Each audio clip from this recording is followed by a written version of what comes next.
What is up, guys? Welcome to another episode of Tutorial Tuesdays. Today's a little different. I'm up over in the upper right-hand corner, and I'm going to be showing you guys how you can beat your friends at Super Smash Bros. Now, this video is not for people who already compete in tournaments and want to be power ranked in the region, for example. No, this video is for people who play pretty casually, which I would assume is the majority of people, but are constantly losing to their friends and want to be a little bit better to be able to beat them. I'm going to be showing you guys how you can do that.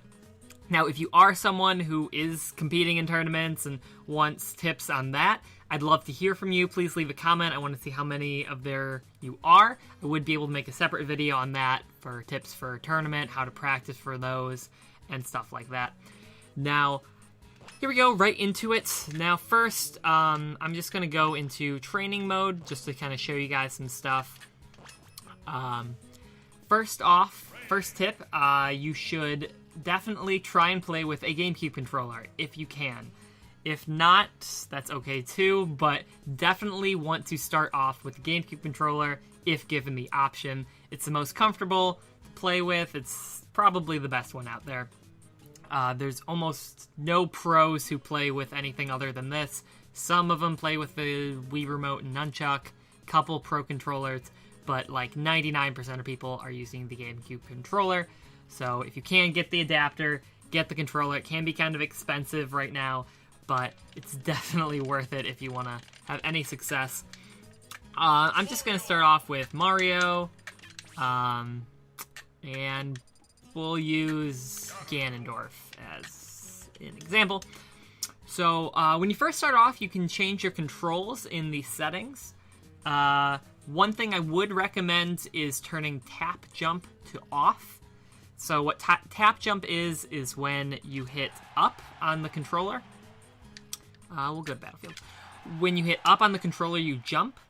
Now, you don't want that. You want to be able to learn how to jump with X and Y. I had X set to grab, but you want to be able to learn how to jump with Y or X, whatever feels more comfortable. It'll make things a lot easier, and I'll show you why later.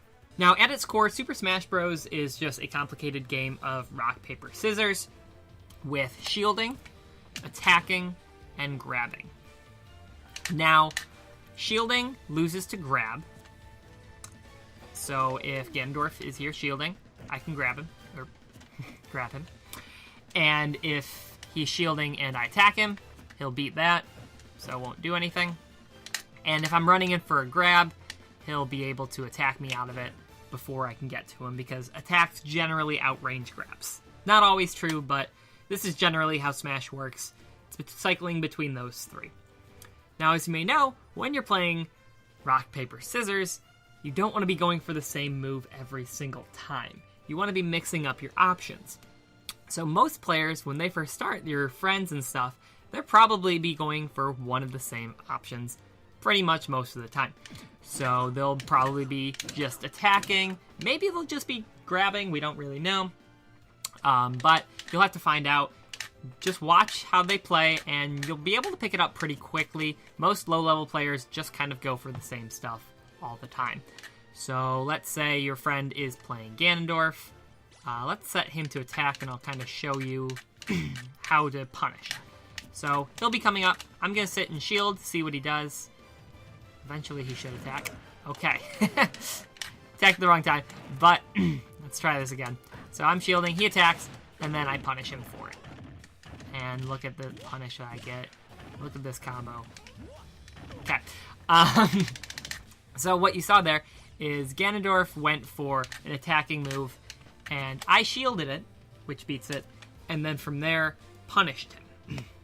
Now, one thing that's really good, especially at low level, is called shield grabbing. It's where you hold shield, and then when someone attacks you, let's say they came up and then they jabbed you, you can then grab them by pressing the A button. It's called shield grabbing. It's very useful. It's a lot easier than pressing the Z button. You can do that too, but a lot of times you will have to let go of shield to do that.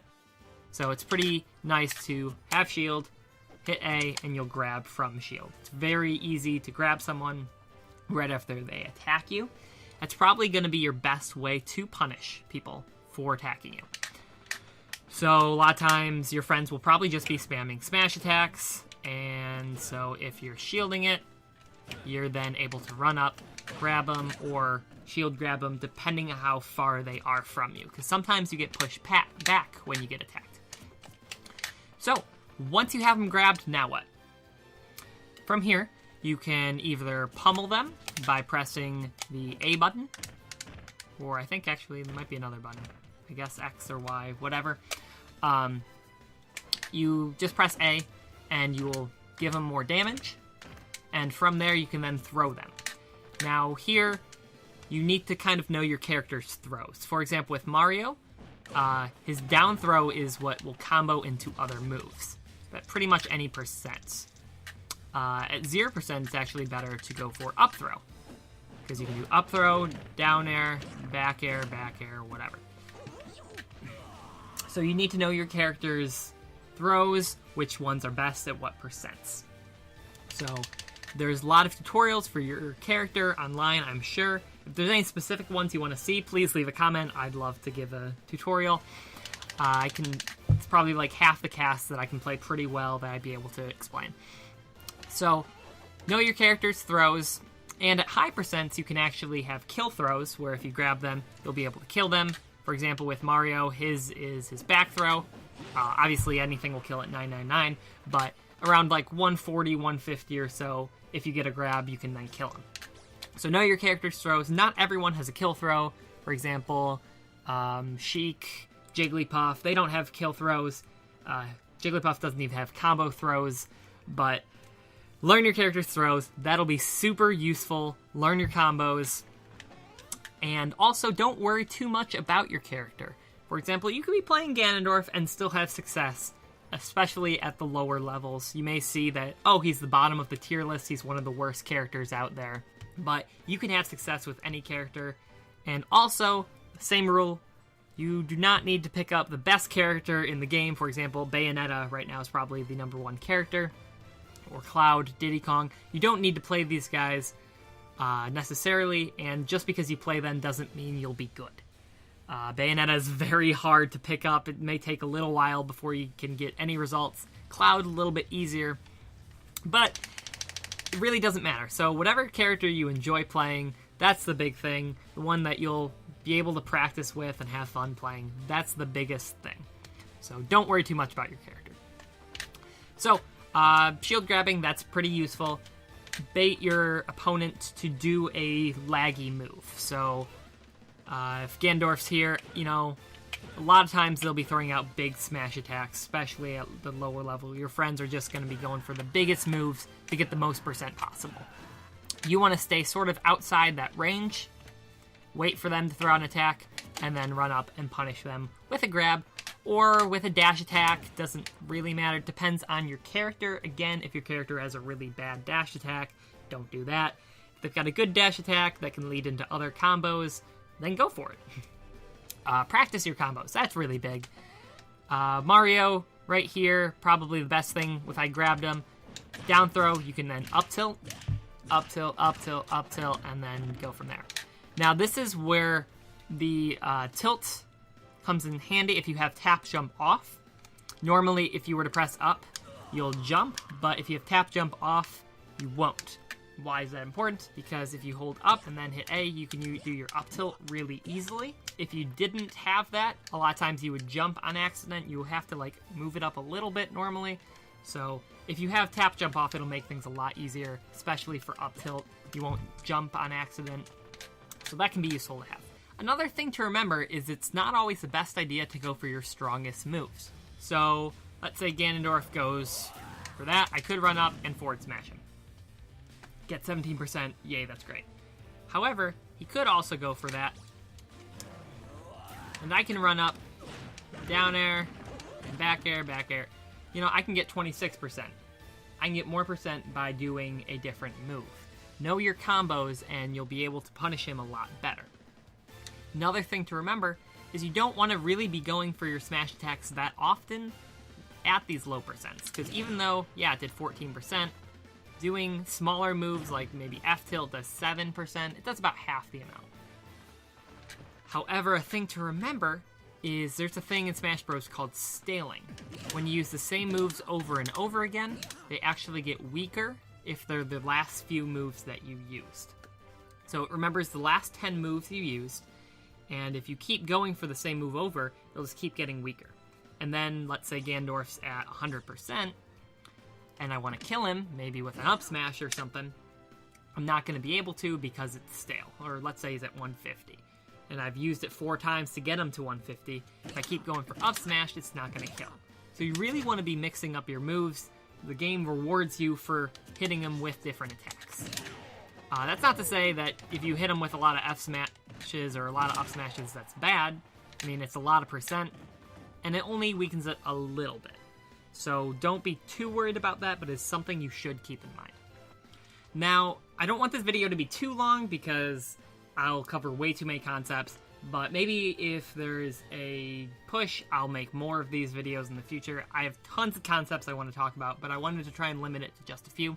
Last thing I want to talk about is rolling.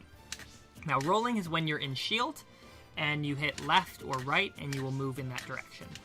Now, at low level, rolling is broken. Like, rolling is so hard to punish if you don't see it coming, and pretty much a lot of times you can just kind of roll across the stage and your friends will not be able to punish you just for that. Rolling back and forth, it's mainly used for positioning or to get a harder punish. For example, if I'm in shield, see Ganondorf's charging the smash attack, what you can do is you can roll behind him. It's kind of hard to do that, but you can roll behind him while he's charging it, and then you'll get a harder punish. So that is something that you can use a lot to kind of gain positioning. It's another movement option that you have instead of running. It's a little bit safer. However, at high level play, it's not that good. I mean, you can use it for positioning. It's still okay, but it's not as good at low level. So how do you beat rolling? Now, that is something that is pretty difficult, especially when you're first starting out. Characters, some have better rolls than others. For example, I think like Diddy Kong, Little Mac, Sheik, they roll super quickly, and it's very hard to punish them. Meta Knight too. But some characters like Samus, Ganondorf, it's a lot slower, and you can punish them for it. So how do you do that? Well, you'll notice that there's actually a little bit of time right there. Right before you're shielding and you're not blinking, you can see right there to shield. That part, you're completely vulnerable. So what can you do against that? You can predict it. You have to really anticipate the rolling. It's really kind of hard to do on reaction. But if you see, let's say you're always, when you're standing right here, or let's say the guy's at the ledge, and you're right here. The common tactic would be to roll. To roll behind him, because then they see, okay, he's probably going to go for a move that goes this way. What you can do is anticipate that and cover it with an option that may also cover other options. For example, down smash. So down smash will beat someone running in, and it'll also beat someone rolling. I'll show you that. Do it quarter speed. So, nope. Okay. So let's say I start rolling. Oh, almost was able to punish that. So roll, down smash. There we go. So pretty much what happened there is if a guy's at the ledge, you go up, you predict him to roll, you can go for a harder read and predict that and start charging this way, but a lot safer option would be to charge something like a down smash.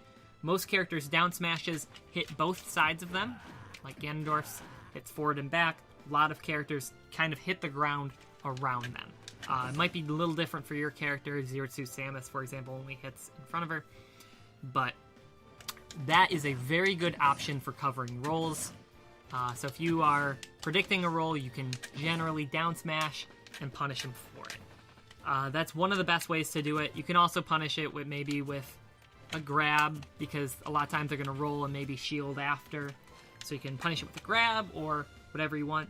but the best way to punish a grab or a roll is to anticipate it happening, because a lot of times people get very predictable with their rolls.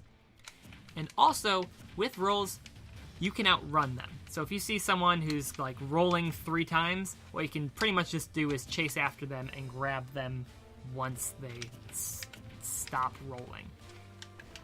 So that is something that will take practice. You're just going to kind of have to predict. It can be very difficult at first, but once you kind of get the timing down, you'll find out when they're vulnerable to be attacked, and then you'll be able to punish them for it. So I know there's a lot of stuff I did not touch on. I didn't even mention special moves or things like that, or platforms, different stages, whatever. I would like to make more videos on this in the future, but I wanted to focus on some of the main things to know, and that is pretty much shielding, baiting an attack, and then punishing for it. That is essential at low-level play when you're playing your friends. Being able to just shield their moves, grab them for it, or beating their shield with grab. Really, that's all you need to know for when you're first starting off. That's going to be super useful, and that's going to give you a pretty big edge on your friends. Unless they're already at that level, then maybe I'll make another video on how to do that.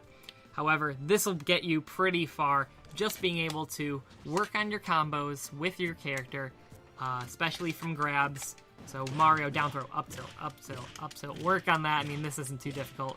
Other characters have different, harder... Ooh, boom. Oh, missed that one. But, yeah, you can see, like, you can get a lot of % off from a grab. And a lot more than you would from just a smash attack or whatever. But you'll definitely want to still be killing with the smash attacks. But you can also still kill with grabs. I mean, this wouldn't have normally killed. Yeah, I can probably still recover. But, yeah. Just wanted to get those bases down. Gotta punish rolls. Be able to kill your opponents when they're going for laggy moves. Punish them for it. That's really what I wanted to reiterate. If you have any ideas for future videos on Smash Bros, I'd love to hear them. Or just videos in general. I'd love to hear from you guys in the comments. If you enjoyed this, please leave a like. Please subscribe. If you thought there was anything I was missing, please leave in the comments. I'd love to hear what has helped you beat your friends in Smash Bros. Some tips and stuff. But thank you guys for watching. Peace.